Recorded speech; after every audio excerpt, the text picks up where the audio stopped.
Oke, ketemu lagi dengan saya Ignatius Haryono Putranto. Sekarang kita masih akan mendiskusikan materi database management system. Kali ini yang akan saya bahas dalam video ini adalah dua hal. Yang pertama yaitu menentukan subtype discriminator.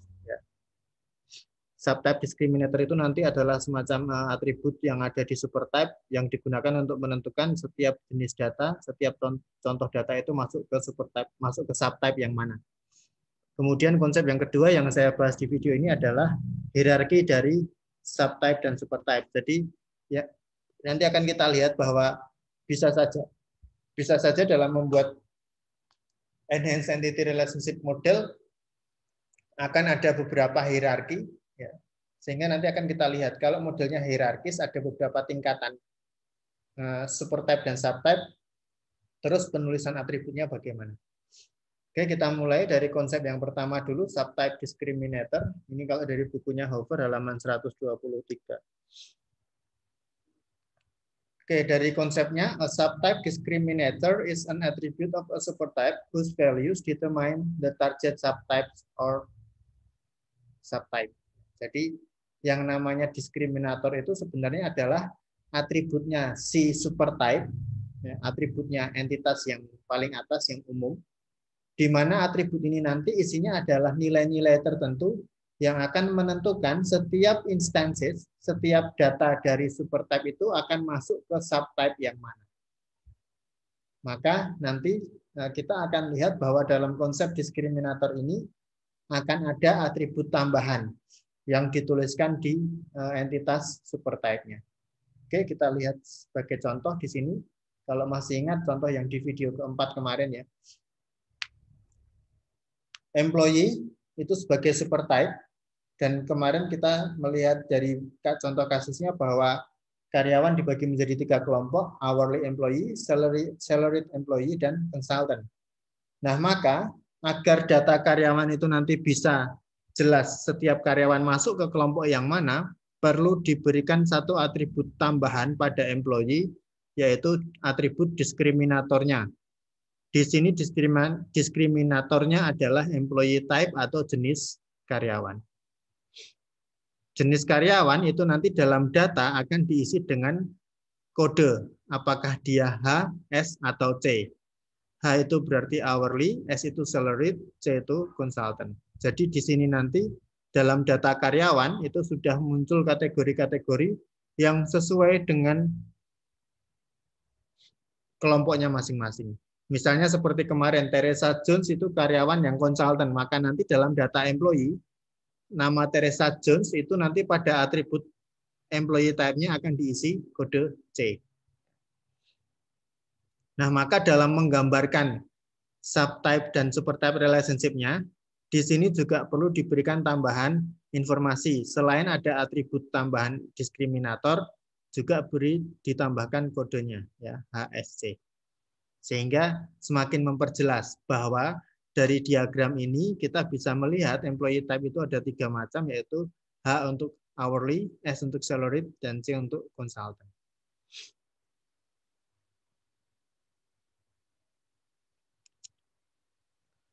Contoh yang lain, ini kalau untuk yang disjoin ya, untuk yang disjoin. Ingat tadi disjoin itu kan,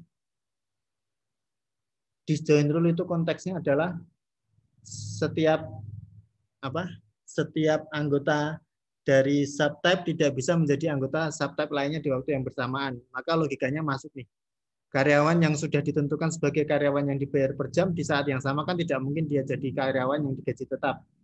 Tidak mungkin juga masuk ke kelompok yang satunya. Maka di sini dia menggunakan disjoin rule. Nah, kemudian bagaimana kalau untuk yang overlap rule? Seperti ini tadi. Di video yang kelima tadi, kan kita sudah melihat ya, yang namanya overlap itu berarti setiap anggota dari subtype di waktu yang bersamaan atau secara simultan bisa menjadi anggota subtype yang lainnya. Tadi kita sudah membahas yang part ini ya. Dia overlapping rule ceritanya. Nah, kalau untuk part, untuk part itu juga ada diskriminatornya. Maka di sini ada satu tambahan atribut diskriminator, yaitu jenis partnya. Jenis part ini kemudian komposit, ya, komposit atribut. Jadi biasanya kalau pakai overlap rule itu berarti dia komposit atributnya. Kenapa disebut komposit?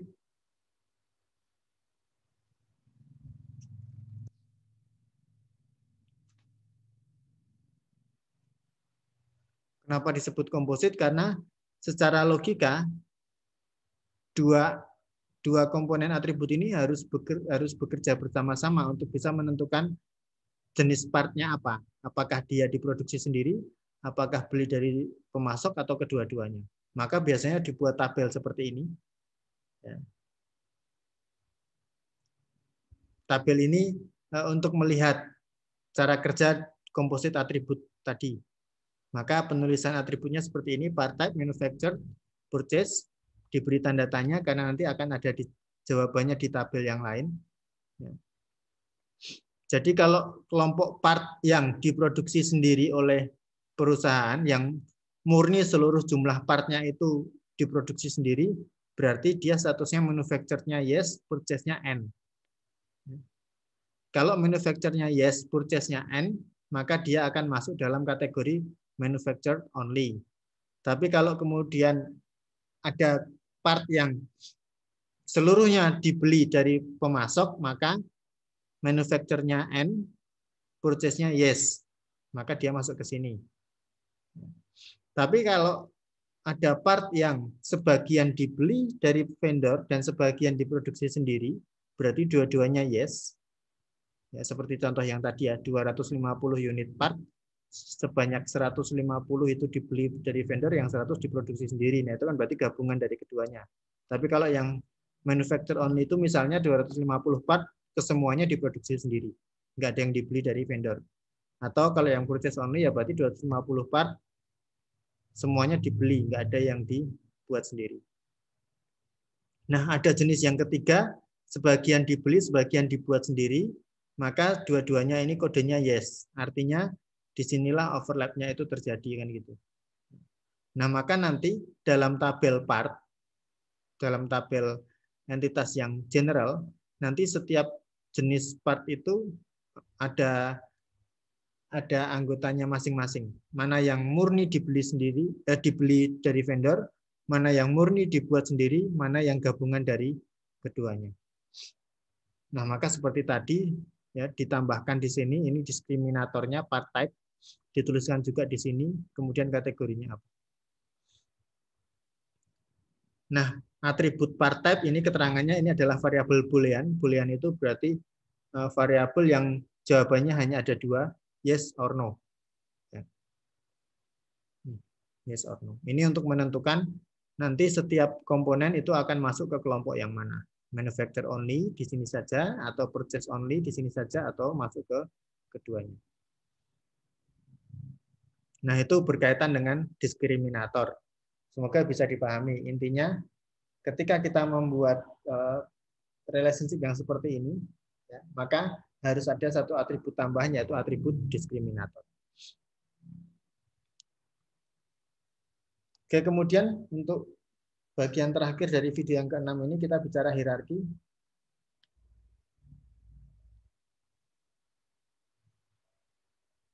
Untuk hierarkinya, ketentuannya seperti ini.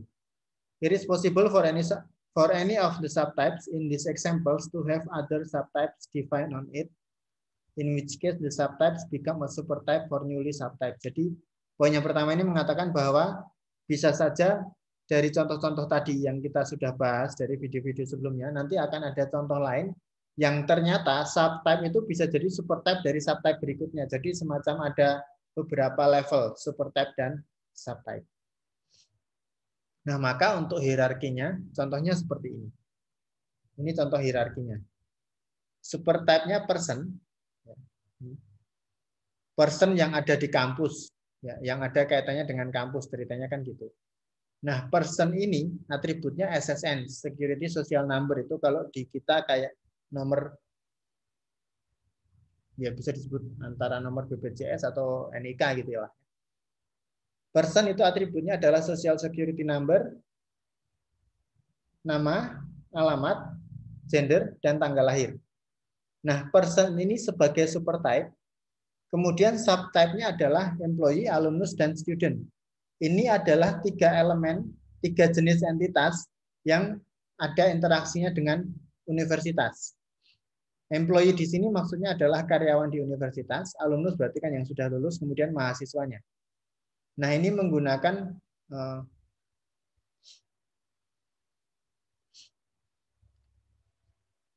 di sini keterangannya karena dia menggunakan overlap rule ya ceritanya ya.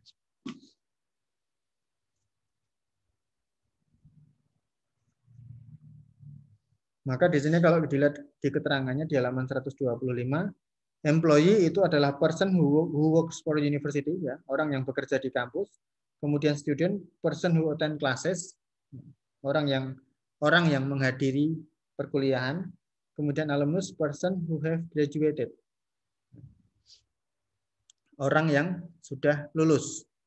Jadi sama-sama person itu dibagi menjadi tiga, employee yang bekerja di kampus, alumnus yang sudah lulus, dan student yang menghadiri atau mengikuti perkuliahan.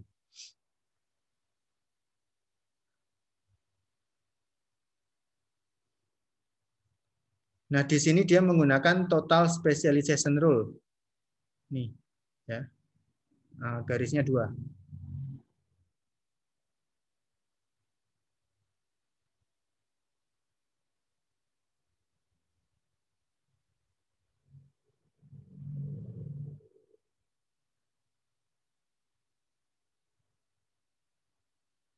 Kenapa dibuat total specialization rule? Karena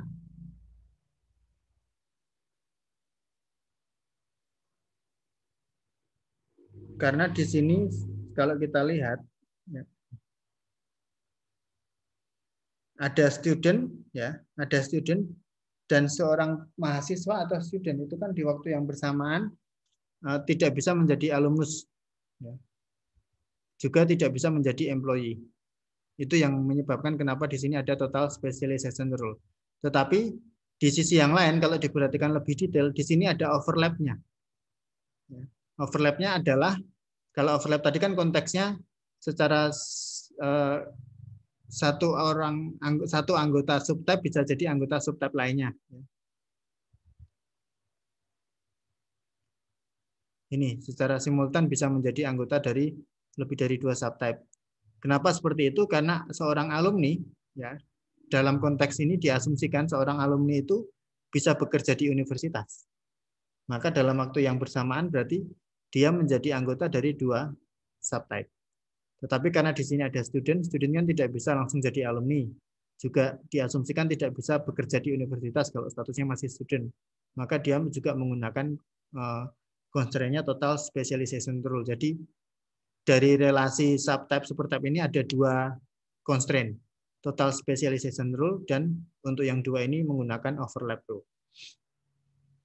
Nah, kemudian hierarkinya adalah ternyata employee itu bisa dibagi menjadi 2 kelompok ya, karyawan itu bisa dibagi menjadi 2 kelompok, kemudian student juga bisa dibagi menjadi 2 kelompok.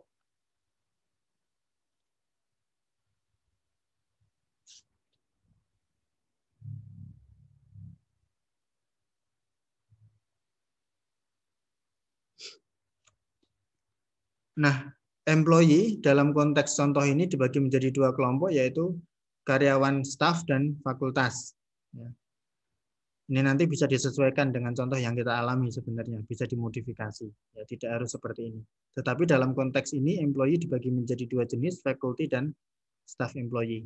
Maka, employee yang tadi adalah sebagai subtype-nya person, sekarang karena ada subtype di bawahnya employee, maka employee juga sekaligus menjadi supertype-nya dari kedua subtype ini.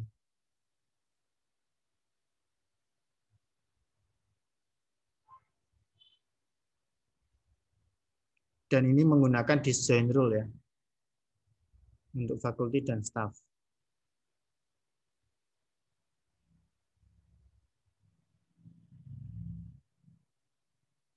Ingat disjoint rule itu secara simultan dia tidak bisa menjadi anggota dari subtype yang lainnya secara bersamaan.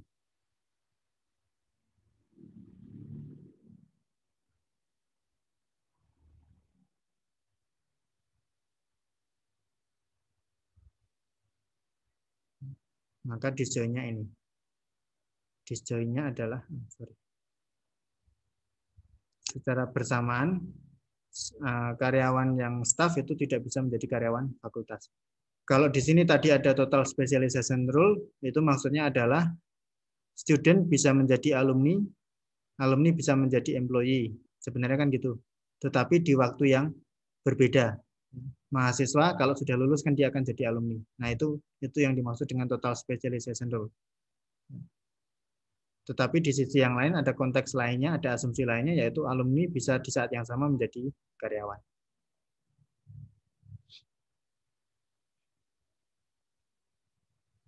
Oke, kemudian student itu total specialization rule, ya, garisnya 2, dengan constraint lainnya adalah disjoin. Artinya, total specialization rule kan berarti seorang anggota dari supertype bisa menjadi anggota dari kedua subtype, tapi tidak di waktu yang sama ya, di waktu yang berbeda.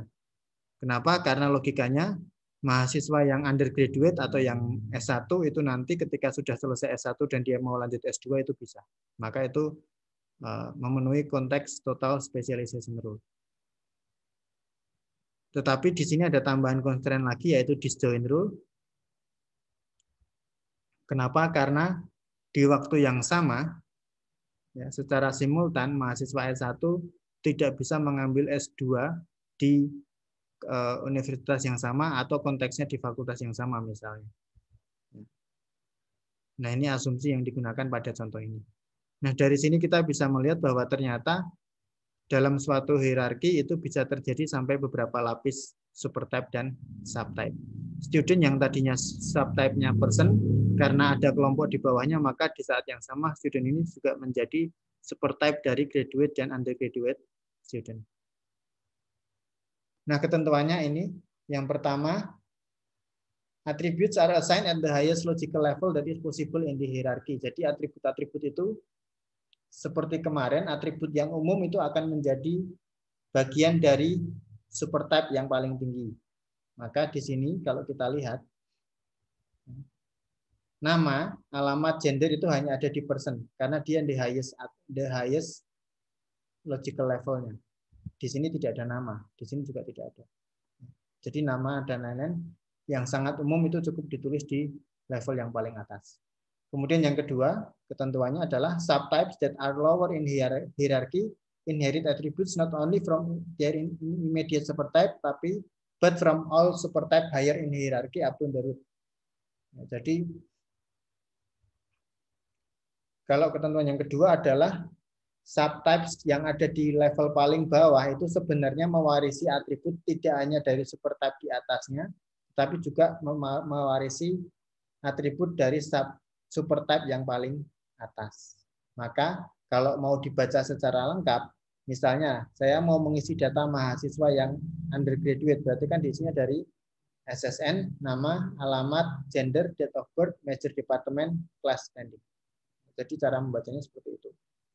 Bahwa subtype yang paling bawah itu akan mewarisi atribut tidak hanya dari supertype di atasnya, tapi juga dari supertype yang paling atas. Nah, itu konteks hierarkinya, semoga bisa dipahami. Jadi untuk kali ini video yang ke-6 cukup sampai di sini, nanti bisa kita lanjutkan dengan diskusi. Terima kasih sudah memperhatikan video ini.